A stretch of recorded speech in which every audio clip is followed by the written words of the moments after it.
Welcome to the Trauma Survivorhood podcast. I'm your host, Sarah Miley, an IFS-informed certified trauma recovery coach.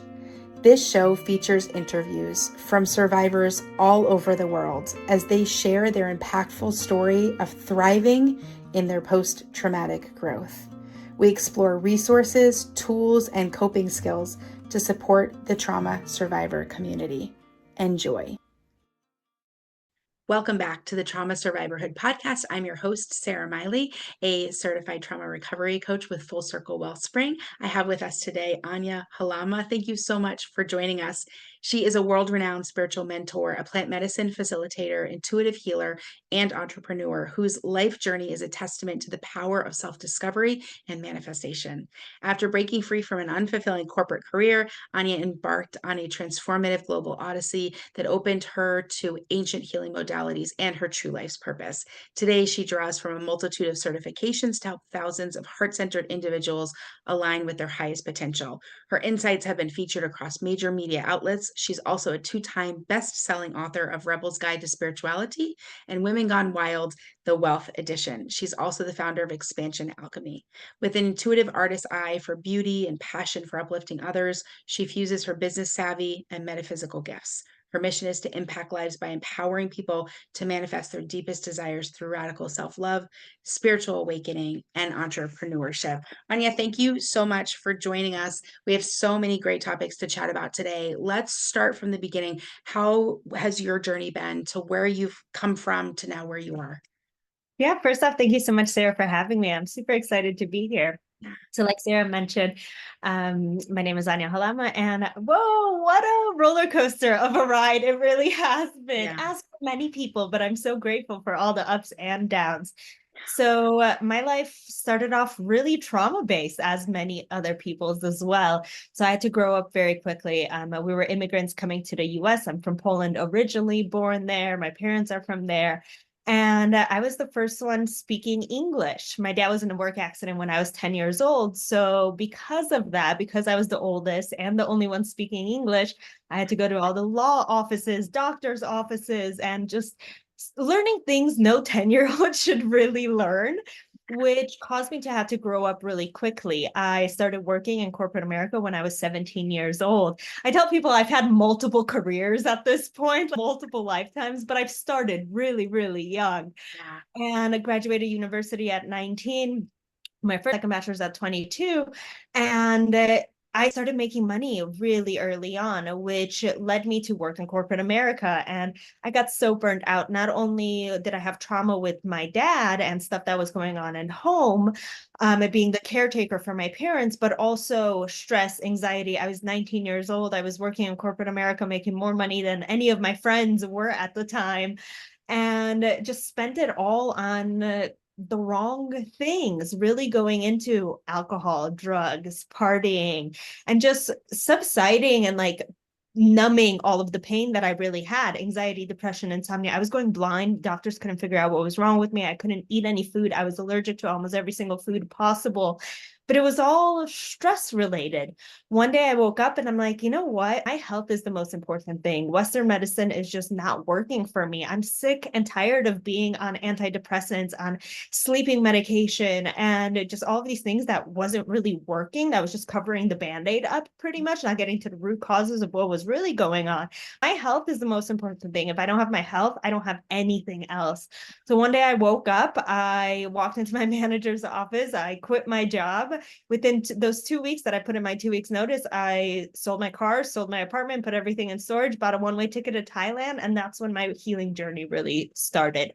In Thailand, life is a lot more inexpensive than it is in America. So I was going to yoga classes more often, meditation classes. I started getting into breath work, and I started getting like the sense of the spiritual things that are like self-healing, but I was doing the work for the first time, which I had no idea about. If someone told me, oh, just meditate every single day for 20 minutes and all of a sudden your anxiety will go away, I would have done that 10 years ago, but I didn't know that. So I started getting on this regular regimen, and all of a sudden it really felt like it was overnight, but it wasn't at all. because compared to 10 years of being sick, an entire decade of being sick, a couple months is nothing. That's literally overnight. And I started getting better and started healing myself. And I'm also a kind of person, like, if I like something, I go dive head in.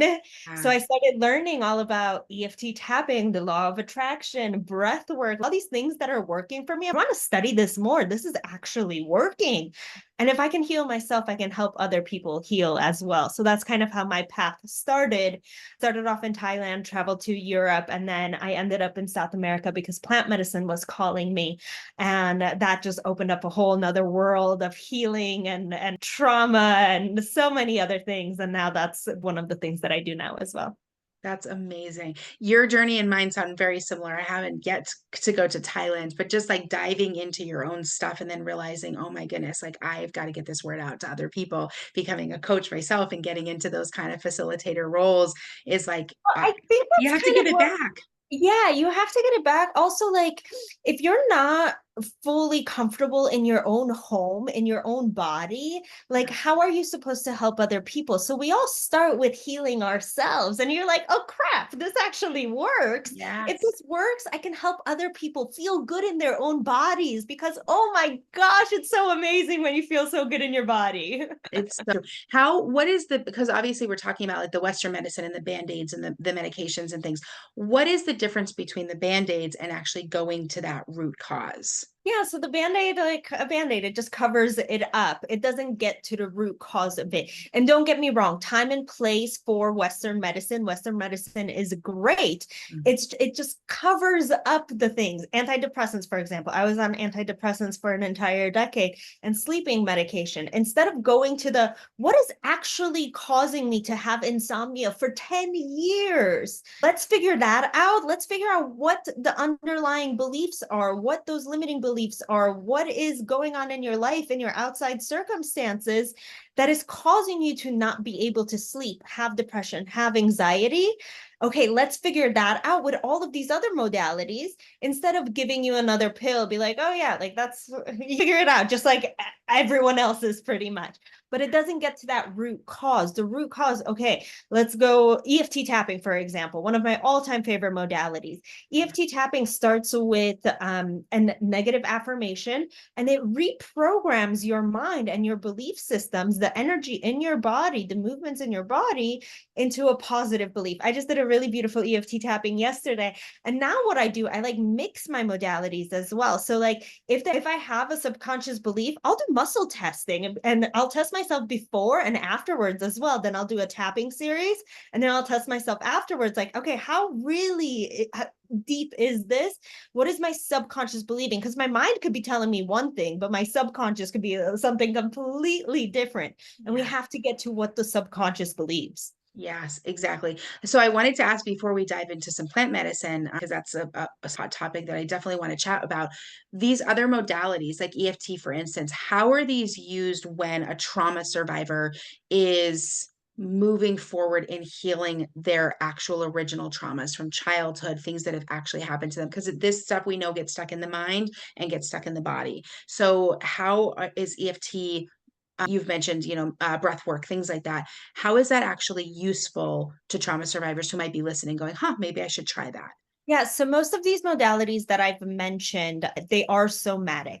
So Yeah. we now know that trauma gets stuck in your body. And in order to release this trauma from the body, we have to do some kind of somatic movement, whether that's dancing, whether that's EFT tapping, which are tapping on at different acupuncture points, TRE, trauma release exercises, shaking, Yes. whatever it is. And there's no one size fits all to healing. Like what works for one person might not work for the other. Try it all. You might resonate with breath work and you're like, TRE, that's weird. I'm not going to try that, whatever it is. Trauma gets stuck in the body. So we do these movements, preferably with a practitioner who is certified and knows what they're doing, because they can guide you and they can lead you. Most practitioners are certified in many different modalities because we know it's not a one size fits all. So we might mix a breathwork session and then do some Ho'oponopono beforehand or afterwards, or some EFT tapping before or afterwards. So all of them, most of them actually go into the subconscious. So we've mentioned already as well, like this is where our traumas live. They live in the subconscious, because in our regular mind, we want to forget it, go as far away from it as possible. Like, I don't want to remember that. That was horrible and crappy, and that wasn't fun. I don't want to remember that. But your subconscious stores all of this. Not only your subconscious, but your body stores all of this as well. So a lot of the times we're going into the subconscious with the way that you're breathing, with going into different tapping series, whatever it might be. We're going into the subconscious so we can reprogram it, and we don't have to believe that anymore, because we are not our minds. We're just spiritual beings that have a mind, have a body, but we can be better than that. We don't have to believe that. So once we start reworking through all of these different modalities, through the body, through the mind, we can release all of that. And that's when the trauma goes away. Yeah, I love that. Yeah, thank you for saying that. It's so important to remind people that it's not a one size fits all, that actually something that is super helpful and life changing for one person could actually be trauma triggering for another person. Everything that I do is the same. It's the same as of customizable. I actually trademarked a program called the Personalized Trauma Healing System, and that brings all of the modalities and things that I work with, but it has to be personalized. It has to be what actually works for you. What are you invested? What do you want to invest in for yourself? And some people aren't even ready to go into the body. They want to stay in the mind. And you have to move slowly, especially with trauma. Everything has to be really slow so that you're not re-triggering old patterns from the past, right? And re-traumatizing yourself. So yeah, thank you. It definitely has to be customizable. And I appreciate that aspect of your work as well. So when we're moving into this topic now of plant medicine, I just always have to drop a little disclaimer to anyone listening, because we're in America. A lot of things are illegal. There is a big difference between someone who is trauma trained and someone who is not trauma trained. There are some people that are just sitters that are holding space, making sure that when you get up to go to the bathroom, you're okay. That is not someone who's going to be able to sit in a space if something traumatic comes up, right? And we need to be very careful how we're utilizing these things. We need to be careful, especially if there's things like schizophrenia and possible movements into those kind of psychological issues. So you definitely want to make sure you know what you're doing. But with that said, I want to dive into it because for me, it has been super personally healing. It's a place that I'm moving into in my own business as well over the next probably decade. So what has this done for you? Let's chat personally first before we jump into your clients and the facilitation. Yeah, another really quick disclaimer as well. So I facilitate ayahuasca. This is something that's I'm working with for the last 6 years. Please do your due diligence. Just because you've listened to this podcast does not mean you're like, oh, I need to go do ayahuasca now, or mushrooms, or whatever it might be. Please do your due diligence. Not all shamans are trained the same way. As there's A doctors and there's D doctors, there's A shamans. Similar to what Sarah was saying, like once we start going into bipolar disorder, schizophrenia, stuff like that, please do not be afraid to talk to your facilitators and tell them what is really going on, because this can be life-saving for you. Please just be honest, do your due diligence, and look for a really reputable center, because not all centers are the same. Right. With that said, All disclaimers ended. yes, all disclaimers. They're We have to. This is part of our jobs. We have to. Yes. So what it's done for me has completely changed the trajectory of my life and who I am as a person. The first time that I went, I really wanted clarity around stuff that happened with my dad, why things happened to him. There was also a lot more trauma that I didn't mention. It's all in the book. We'll talk about that later. Just lots of trauma around my dad. And I just wanted clarity. Why did things happen? Why did I grow up the way? Why did things happen in my life? Why pretty much, as most people want clarity. That's one of the biggest intentions that I see. So that was mine. And It was so beautiful. I walked out of my first session and I was like, oh my gosh, every single person on this planet needs to do this thing. I don't know why everyone hasn't tried this yet. Now working with the medicine for over 6 years, I know it's not for everyone. That is 100% true. But it showed me why my dad treated me the way that he did, the things to me that he did. But it showed it to me in a completely different perspective. So it pulled me out of completely who I am and into his life as a child. What happened to him as a child that caused him to grow up and be the person that he is today? And it gave me a complete different understanding, compassion, like love towards my father that I never imagined. Before this, really quickly, I didn't talk to my dad for 5 years before, like when I went to ayahuasca, like shortly after I started talking to him, I didn't have a good relationship with him at this point. And I'm like, this is my father. At the end of the day, like he gave me life. Like I need to have some kind of a relationship with him. And I just wanted that clarity. And it showed me everything plus more. Like this is the person that he is because of this. It just gave me so much more understanding, compassion, love for him that I was able to completely rebuild that relationship. Sure, it'll never be 100% what it is with my mother, for example, but we have a relationship and I'm very happy with what we have right now. I'm sure it can always be better, but like we're speaking, we call each other like every couple of weeks. Like it is beautiful compared to what it was. Yeah. um it's helped me heal my digestion. Like I had IBS-C for over a decade, helped me heal my digestion. I have client that he's healed lupus with. I had another one who's healed Lyme disease with ayahuasca. Like just so much trauma healing, so much going out of your body and giving you like a completely different perspective of what life can be. Also, like, yes, the ceremony is beautiful and you have this ayahuasca glow afterwards, but the real work starts once you get home. Like once you, how are you going to start integrating? And this is why I call myself an integration mentor as well. Like, okay, what is going to happen once you get home? How am I going to like take everything that I learned, everything that I saw, all this la la land, as I call it, because it's fun to be up there. I would love to live in la la land all the time. Beautiful. But unfortunately, I Okay. decided to be a human in this life. So how am I going to integrate that into my regular life? Because life is going to happen. It's going to keep going. You get home from this beautiful vacation in this jungle doing all this work. You get home and your dog passes away. You have to put your dog down. And that is heartbreaking. Okay, how can I deal with this? Knowing that I have all of this information moving forward, how can I integrate that so it's not that hard for me? Yeah, exactly. The integration work, of course, which is another side of disclaimer, but also a line of questions I want to kind of keep going on. The integration part is vital with any type of psychedelic, right? Ketamine therapy, psilocybin, MDMA, any of these, whatever happens in the session, it can take hours, weeks, days, months for you to completely integrate the experience that you had in that setting, right? And some things are much quicker and some things last for a lot longer. Psilocybin can be a 4 to 6 hour journey. That's a lot of new information for your body and your brain. So integrating that is super important. In that, what type of what is the setting that you're using when you're doing the integration? Are you following up with people or are they doing the work right then and there while they're still kind of in the ceremony and right after?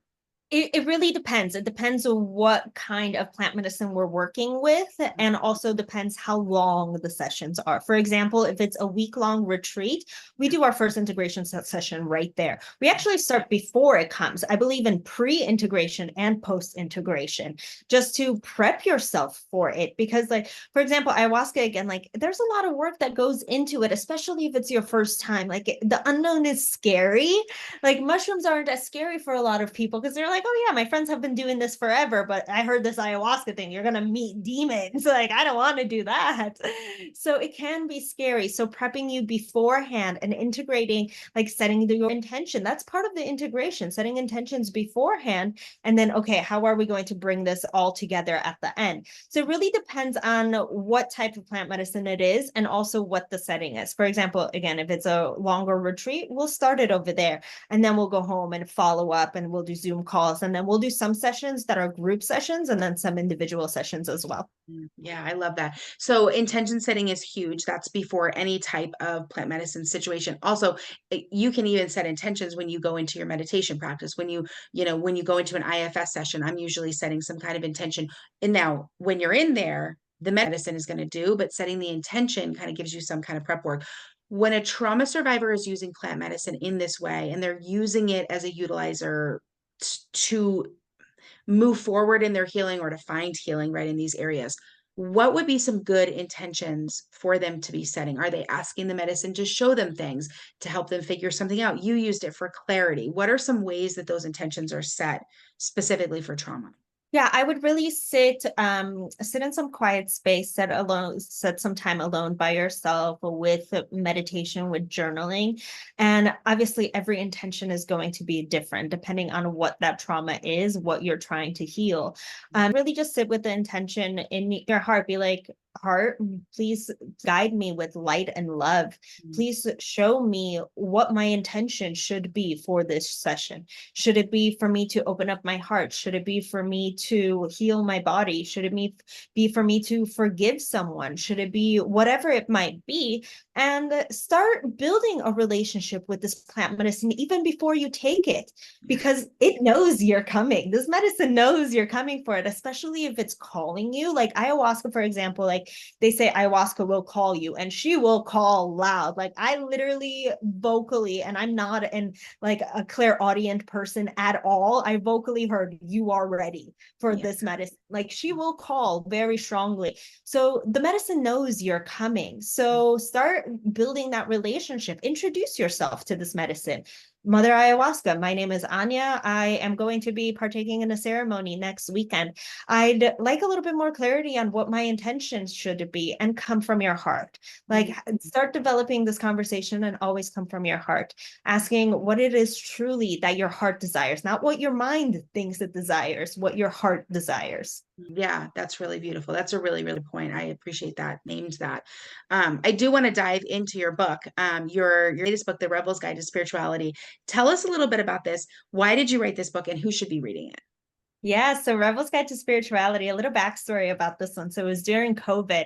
I was meditating, and every time I meditate, I'm a person that meditated 20 times a day during COVID. Some people played video games all day. I meditated all day. And every time I meditated, I kept hearing the message, right, right, right. And I'm not an author. I am now. I wasn't at the moment. I always thought I was a horrible writer.